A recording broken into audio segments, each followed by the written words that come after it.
Estamos de volta aqui para a nossa segunda parte. E, Flávio, você quer continuar? Porque o Zoom te cortou, né? Para você fechar o raciocínio. Rapidinho. Aí o que acontece? A gente absorve tanto esses tipos de informações que a gente passa a assumir vários papéis. E com isso, quem acaba sendo prejudicado? Ou seja, somos nós, porque a reportagem vai continuar, vai se ter lá o julgamento no juiz, né? A informação, o processo na polícia vai prosseguir normalmente, vai ter no juiz, e você fica aqui, né? Se martirizando, que se fosse eu, que se fosse meu filho, que fosse minha mãe, que fosse não sei o quê. E aí você fica absorvendo isso tudo, acaba se desequilibrando, e aí depois fica fazendo o quê? Dando dor de cabeça, pressão alta, não sei o quê, blá, blá. Por quê? Você assumiu todos os papéis, o qual você deveria que a sociedade deixasse assumir esses papéis todos. Você assume todos os papéis e muitas vezes, na maioria das vezes, você não tem que ter nenhum desses papéis, né? Porque geralmente a gente até tem outras profissões e você, não, na verdade, não deveria ter a responsabilidade de assumir nenhum, né? Quanto mais todos eles de uma vez só, como você colocou, né? Mas é a nossa mania de ser Deus, né? A gente acha que a gente é Deus e aí a gente começa a querer assumir todos os papéis muito além da nossa capacidade física, mental, intelectual, espiritual, moral e por aí vai. Ainda tem aquela pergunta, para finalizar, ainda tem a pergunta, será que você não faria pior se fosse você? Certamente. Faríamos pior e certamente julgaremos de forma totalmente injusta por tudo isso que a gente já veio falando até agora. Então, vamos ler mais um pouquinho para avançar. 6 horas. Naturalmente, existem determinadas responsabilidades que exigem observações acuradas e pacientes daqueles a quem foram conferidas. Um administrador necessita analisar os elementos de composição humana que lhe integram a máquina de serviços. O magistrado, pago pelas economias do povo, é obrigado a examinar os problemas da paz, da saúde ou da saúde sociais, deliberando com serenidade e justiça na defesa do bem coletivo. Deixa eu dar uma paradinha aqui. Então, aí, perfeito, foi o que o Flávio acabou de falar. A própria sociedade já criou posições dentro da estrutura social que a quem incumbe parte dessa responsabilidade, né, de administrar. Nós temos as posições políticas, os políticos, os presidentes, os governadores, os legisladores, que teoricamente já são dentro da sociedade pessoas responsáveis por administrar, por estar vendo ali quem tem as capacidades melhores para cada função. E temos principalmente, como ele coloca ali no parágrafo, os magistrados, que são os juízes, que seria hoje a profissão terrena, né, dos encarnados que mais se assemelha a essa questão de julgar. Só que é importante a gente entender que esse julgamento, ele é um julgamento dos atos, né? Os atos, o juiz, ele é aquele que tem que julgar se as atitudes, se as ações ali praticadas estão ou não dentro da lei. Porque uma coisa é você julgar a atitude, outra coisa é você julgar o indivíduo. O indivíduo, pelo menos aqui no Brasil, nós ainda, né, não, como o Flávio falou, aqui já não existe a pena de morte, pelo menos não oficial, né, pela lei. Sabemos que o poder paralelo muitas vezes a aplica, mas pelo menos pela lei aceita pela sociedade, nós não aceitamos a pena de morte. E o espírita concorda com isso, porque se nós acreditamos que o indivíduo é eterno, o que a gente vai estar ganhando aplicando a pena de morte, não é mesmo? Porque se você aplica a pena de morte, você dá para aquele espírito o contrário de tudo que a gente falou anteriormente, que seria ele levar para uma próxima encarnação o amor, o carinho, a compaixão. Ele vai levar mais ódio, mais raiva, mais revolta para ele trazer para a próxima encarnação. E na nossa crença da reencarnação, então, certamente nós temos que ter muita consciência dessa separação do indivíduo do erro, porque o erro, a atitude, ela vai ser sempre provisória, não vai ser eterna. Nós acreditamos que ninguém vai errar e agir mal eternamente, mas o ser é eterno. Então, se você aplicar nele uma sanção eterna, né, como se fosse a morte, fosse o fim, você está fazendo errado. Você tem que aplicar naquele que erra o remédio que vai curar, que vai trazer para ele a consciência, que vai, de alguma forma, mostrar para ele que ele estava errado e como ele deve agir. E por isso que é importante que a gente tenha um foco na correção do erro e não na exterminação de quem erra, né? Aquela história a gente ouve muito isso, né? De Deus não odeia, Deus não gosta do pecado, mas ele ama o pecador, porque todos nós, Deus ama, todos nós somos pecadores. Ninguém aqui, se não fôssemos pecadores, não estaríamos no planeta de provas e expiações, né? Olhando aí o pecado no sentido de erro, né? De falha moral, de imperfeição. Todos nós somos pecadores e Deus ama todos nós. Então, como é que a gente não vai querer odiar e desejar o extermínio daquele que ainda erra, se a gente ainda erra também e Deus nos ama igualmente? Todos. Todos temos o mesmo nível. Deus não ama mais você porque você peca menos e ama menos aquele porque peca mais. Ele ama igualzinho a todos. Então, o que a gente precisa focar é na correção desse erro, para que essa prática, para que essa atitude deixe de acontecer, porque o indivíduo nunca vai deixar de existir. Não existe uma pena eterna. Se nem Deus nos deu penas eternas, como é que nós, humanos, vamos nos sentir no direito de aplicar penas cabais, né? Penas capitais, penas eternas àqueles nossos irmãos que erram, né? É lógico que a gente sabe que é muito fácil falar, principalmente quando nós não estamos envolvidos dentro da situação, né? de um crime, de uma coisa muito grave. Só que o objetivo desse estudo é exatamente esse, é nos alertar o quanto a gente julga e se envolve até mesmo nos problemas que não tem nada a ver com a gente, problemas onde a gente não está inserido, problemas que ninguém pediu nossa opinião, problemas onde nós não somos o juiz de direito, não somos o administrador eleito pelo povo, não temos nada a ver com a situação.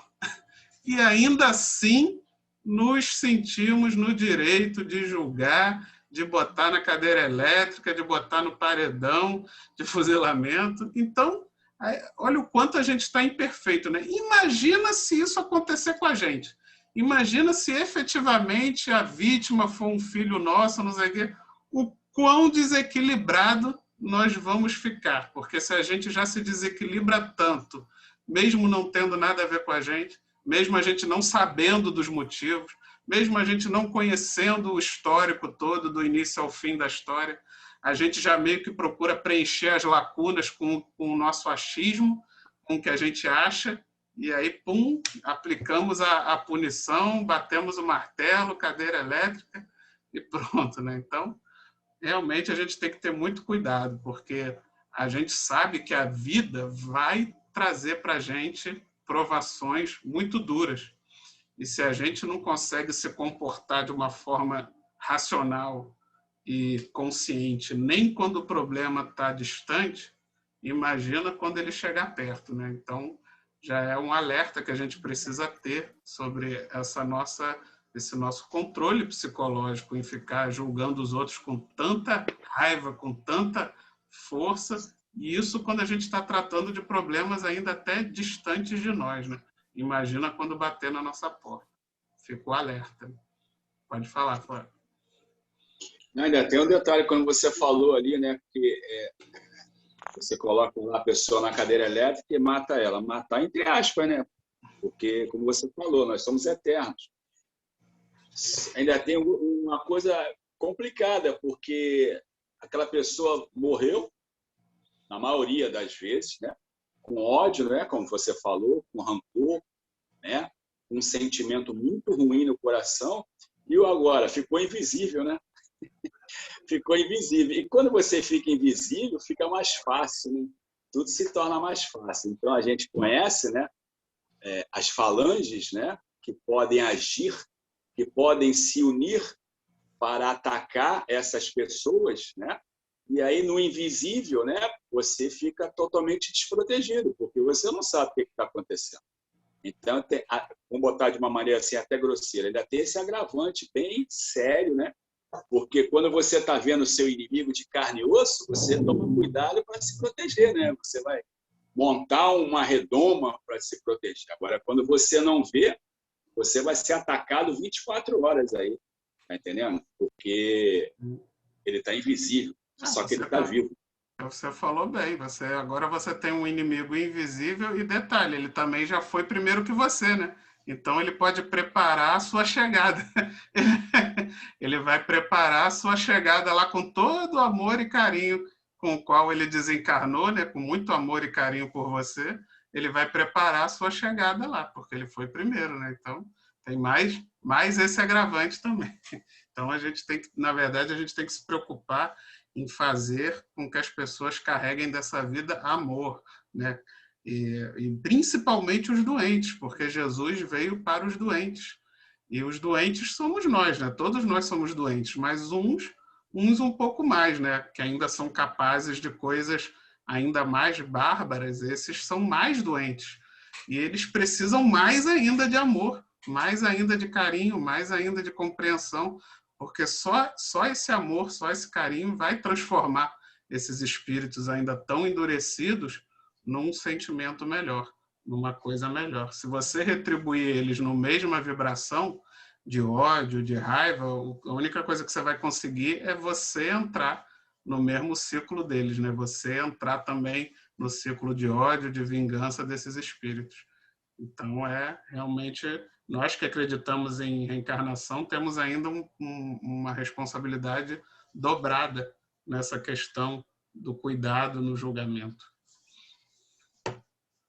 Mais alguém? Então, vamos continuar.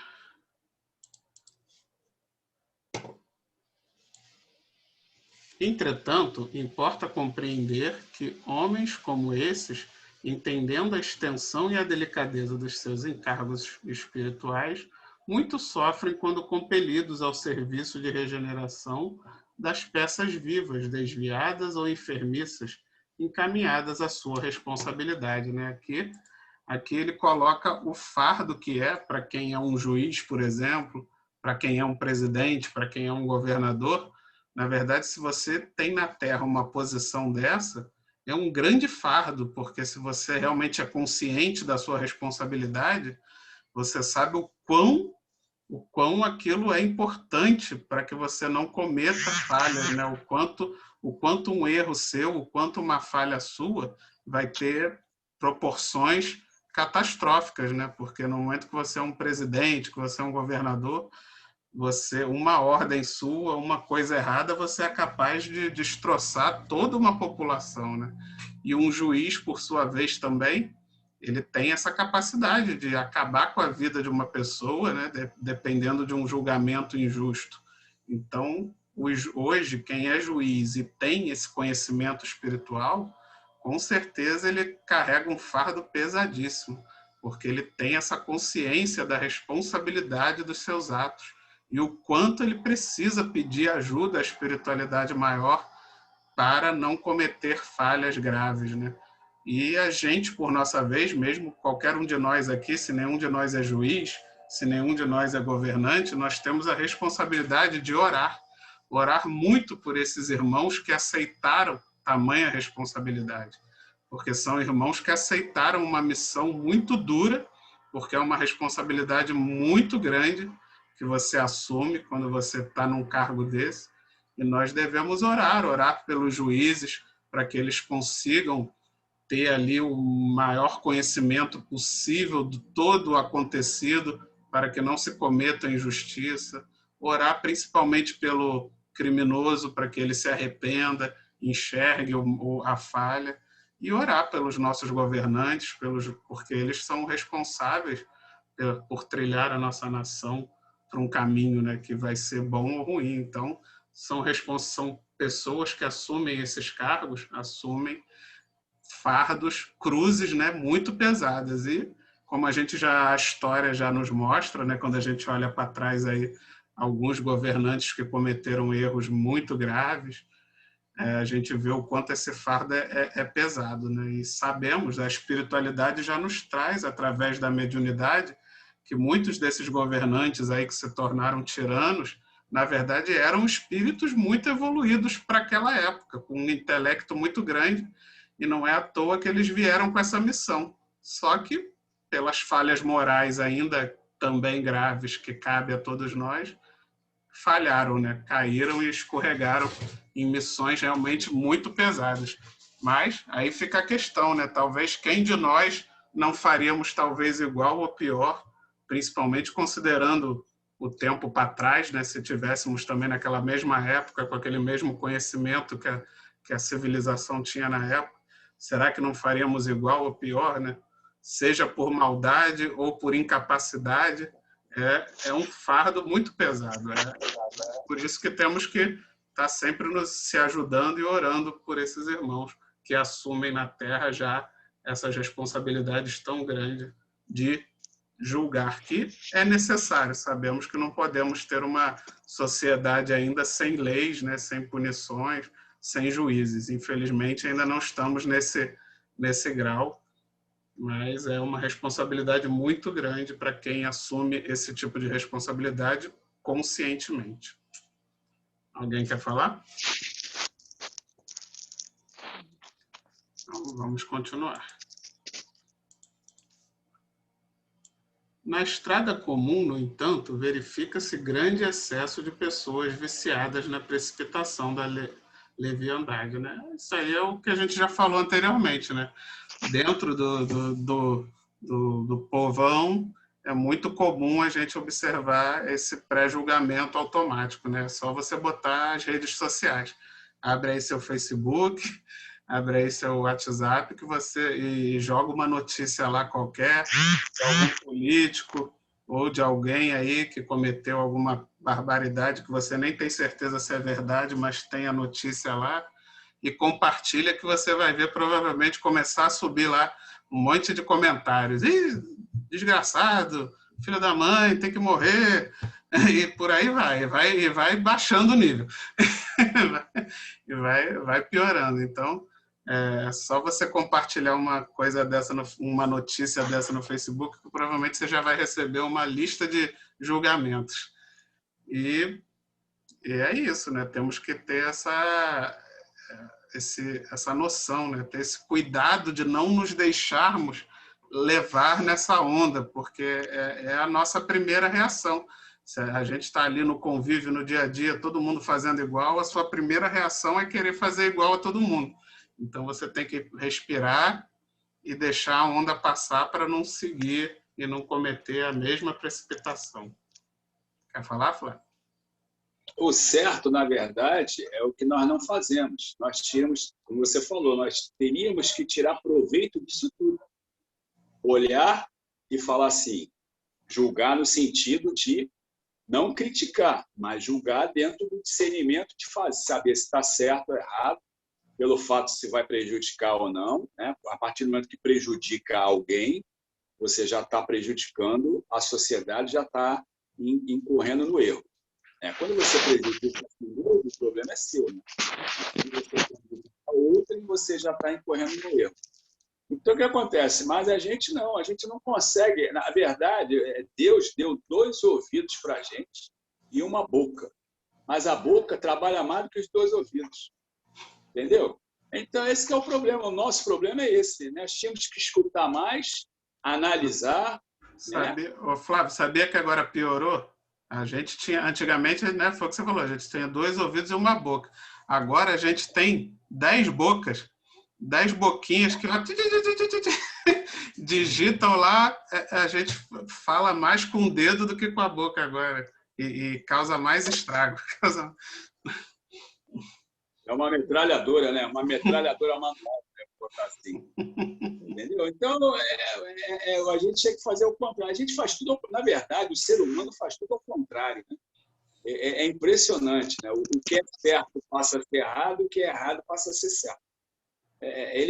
O ser humano consegue distorcer tudo, achar que está tudo certo, está tudo bom, que o errado é certo, que o certo é errado, tá entendendo? A nível de comportamento, atitude, pensamento. É impressionante o ser humano. Ele consegue, ele é um malabarista do próprio eu. Deixa eu fazer aqui um exemplo prático com vocês. Vamos aproveitar aqui, que é um caso recente, e vamos ver na prática como é que funciona. A mãe lá e o doutor, sei lá o que lá, que os dois juntos mataram o menino. Todo mundo conhece dessa notícia, né? Que todo mundo viu a notícia desse casal que matou a criança. Quem aí, quando viu essa notícia, pensou assim, nossa, temos que orar por essa criança e orar por essa mãe e por esse senhor aí que cometeu esse crime para que os bons guardiões consigam, porque eles vão ter um trabalho duro pela frente com esses três, né? Uma coisa muito grave e vai ser complicada quebrar, né? Essa roda da vingança. Quem pensou friamente assim? Agora eu te pergunto, tudo bem, a maioria deve ter pensado como eu pensei. Não vou julgar aqui vocês, dizer que vocês pensaram exatamente igual a mim, mas eu acredito que a maioria deve ter sido semelhante, né?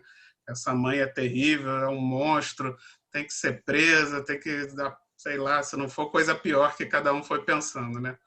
Mas aí a gente tem que pensar, como é que Jesus pensaria, né? Se Jesus tivesse visto essa notícia, como ele pensaria? Será que ele pensaria que essa mãe e que esse senhor que estava lá com ela merecem ser espancados até a morte, merecem pena de morte, merecem tudo de ruim, merecem ir para o inferno para sempre? Ou será que Jesus, de alguma forma, né, pensaria na possibilidade de reabilitação dessas almas, né, da forma que seja possível, né? Como é que será que Jesus ia pensar, né? Será que Jesus ia pensar igual a maioria pensou ou pensaria diferente? Então já é uma reflexão para a gente fazer o quão a gente ainda está difícil, né? O quanto a gente ainda está distante desse amor pelos doentes, porque essas pessoas são doentes, né? Quem ainda está vivendo problemas tão graves como esse, né? Assim, coisas tão terríveis, são doentes todos, né? Todos ali. Porque nós sabemos que não existem vítimas, porque senão Deus não seria justo. Lógico que você vê uma criança numa covardia, é difícil da gente não se indignar. Mas se a gente acredita que existe a reencarnação e que Deus não é, né? E que Deus está no controle de tudo, que Deus não é injusto, existe uma justiça ali dentro. Existe algo muito mal resolvido entre esses três e que não tem nem como a gente saber. A gente não tem consciência, né, do que eles foram, do que eles serão, e mesmo nessa vida, o que aconteceu até aquele momento onde aquilo estourou. Né? É uma coisa terrível, não tem como a gente não julgar o ato como abominável, mas os indivíduos, né, precisam receber carinho, amor, compreensão, algum tipo de tratamento, reabilitação, porque não adianta você desejar a morte, não adianta você desejar que eles merecem tudo de ruim, porque eles são seres eternos, eles vão continuar, eles vão reencarnar, e quanto mais ódio eles receberem, provavelmente com mais ódio e revolta, eles reencarnarão de novo, de novo e de novo, fazendo ali um ciclo de ódio, até que a gente, como sabe, né, se não é pelo amor, é pela dor. Provavelmente todos aqueles ali envolvidos naquele ciclo de ódio vai, em algum momento, pelo menos um dos envolvidos não vai mais suportar tanta dor, tanto ódio e vai acabar quebrando, né, esse ciclo. Mas nós que estamos de fora, não podemos alimentar isso com mais ódio, com mais raiva, né? Nós temos que alimentar com orações, com preces, pedindo que os julgadores realmente consigam ter, como eu falei anteriormente, o melhor conhecimento possível de tudo que aconteceu, para que aquele julgamento seja o mais justo possível, para que aquelas pessoas recebam sim a punição, mas que também as nossas formas de punir evoluam, né? A gente precisa evoluir.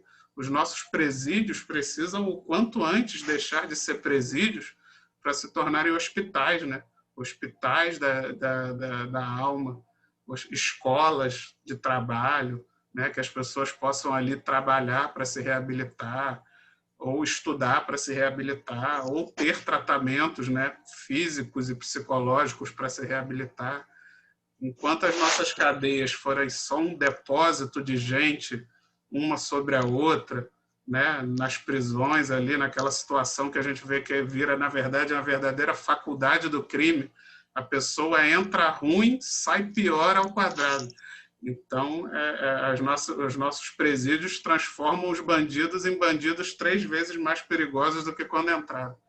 Então, a gente tem que ter essa consciência, né, de que precisamos pensar melhor o que nós estamos fazendo, né, como nós estamos tratando os supostos criminosos, cada um, lógico, tem vários níveis, né, de crimes da nossa sociedade, qual é o tratamento que estamos dando e qual seria, talvez, para onde deveríamos caminhar para que as coisas pudessem realmente, no longo prazo, considerando até, no nosso caso que acredita, considerando as próximas reencarnações desses irmãos que entram nesse tipo de situação, possam vir melhores e, automaticamente, a nossa sociedade estar cada vez mais livre dessas dores e desses sofrimentos, né?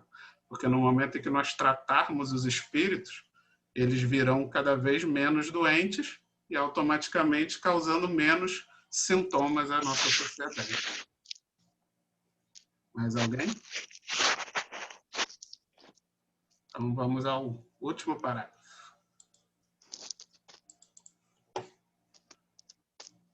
Cremos seja útil a cada discípulo, quando assediado pelas considerações insensatas, lembrar o papel exato que está representando no campo da vida presente, interrogando a si próprio antes de responder às indagações tentadoras. Será este assunto do meu interesse? Quem sou eu? Estarei de fato em condições de julgar alguém? Né? Então você vê que ele usa aí a palavra tentadora, né? O tentador já demonstra que tudo que é tentador para nós é porque, de alguma forma, a gente já tem vontade, né? Não precisa nem ninguém incentivar, a gente já gosta, a gente sente o ímpeto de fazer. E é verdade, porque somos viciados em julgar, né? Já de muitas reencarnações. Somos julgados e julgamos, então isso já vem como um ímpeto em nós, a gente se sente tentado a julgar, a falar, a dar opinião. Mas por isso que é importante a gente seguir esse conselho, né, de se calar quando alguém vier com uma fofoca, quando vier uma notícia, quando vier algo para você, em vez de já sair repassando, sair dando opinião, esse assunto te interessa? O que você tem a ver com isso, né? Qual é o seu papel? Quem sou eu, né? Quem é você na sociedade para realmente querer julgar, querer passar para frente, querer alimentar aquele ódio, né? Eu estou realmente em condições de julgar alguém? Será que não é o tempo que eu estou perdendo tempo lendo e julgando notícias? Será que eu não posso parar de perder esse tempo e passar a fazer uma autoanálise, uma autocrítica, me aprofundar mais nos meus defeitos, nas minhas falhas e perder menos tempo lendo notícia e julgando a falha dos outros? Acho que fica a reflexão para todos nós. Mais alguém?